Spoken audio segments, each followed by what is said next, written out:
Dia falmeravantsika tompoko kilasy tompoko vavy araka ny sariny zanabolana dia misy andian-drahona matevina ny amin'ny faritra avaratra atsinanan'i Madagasikara amin'izao fotoana izao izay mamaritra ny toetr'andro amin'ireo faritra ireo, izany hoe isy ny orana, maina kosa ny andro ny amin'ny faritra sisa. Araka izany ary dia toy manaraka izao ny toetr'andro ny tombatombanana ao amin'ny rapitso faha-enina ny volana aogositra 2024 anorana malefaka ny faritra Sava, Analanjorofo ary Atsinanana. Somary aka endrika tandrifin-drahona kosa izany any atsimo Atsinanana sy Tolagnaro, isy ny erika manify ny amin'ny atitan'ny faritra Sofia ary ny faritra Alaotra Mangoro. Andrahona na andrahona vitsy ny andro ny amin'ny faritra sisa fahaorian'ny fizavan'ny andian-javona vao maraina any amin'ny faritra Vadivavy Fitovinany any.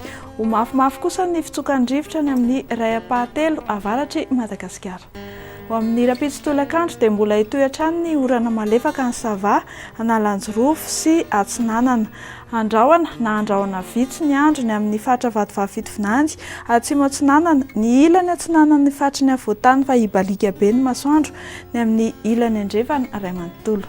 Somary isy fidinany kosa ny maripana ny tombatombanana ao amin'ny rapitso maraina, indrindra ny amin'ny tapany atsimon'ny atitany, manodidina 9 hatramin'ny 12 degré Celsius izany. Ny amin'ny rapitso tolakandro indray dia tsy dia nisy fihetsehany firy ny maripana satria mbola 13 degré Celsius ny voatombatomana any Maivatanana any.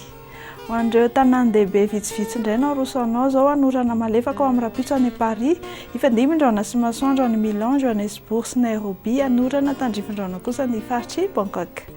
Ho an'ireo nosy rahavavy manodidina dia saika ho tsara avokoa ny andro any Port-Louis, Seychelles, Comores sy Saint-Denis.